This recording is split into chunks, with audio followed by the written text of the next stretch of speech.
அவர். அப்படிப்பட்ட ஒரு வீரருக்கு நம்ம எல்லாரும் நன்மை செய்யணும். அவரோட நினைவிடத்தை பூஜிக்கிற விதமாக, அதை வணங்குற விதமாக, அந்த நினைவிடத்துக்கு மதிப்பு கொடுக்கணும்னு நாங்கள் எல்லாருக்கும் சார்பாக கேட்டுக்கிறேன்.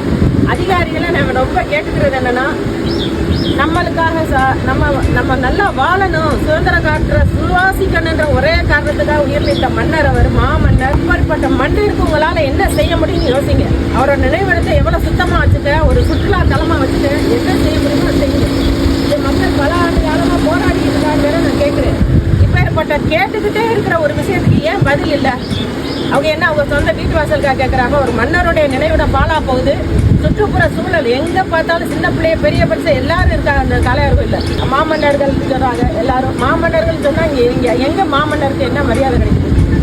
பல வருஷமாக ஒரு மாமன்னர் நினைவிடத்துக்கே நம்மளால் ஒன்றுமே செய்ய முடியல. காளையார்காடு எல்லாருக்கும் சிறப்பு பெற்ற பூமி.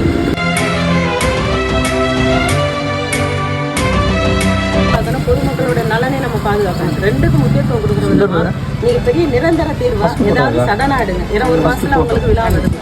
அதனால இந்த அதிகாரிகள் பூரா மனசுல வைங்க. ரொம்ப எப்படி போர்க்கால அடிப்படையில் சொல்லுவாங்க, அந்த அளவுல சீக்கிரமா வேலை செய்யுங்க.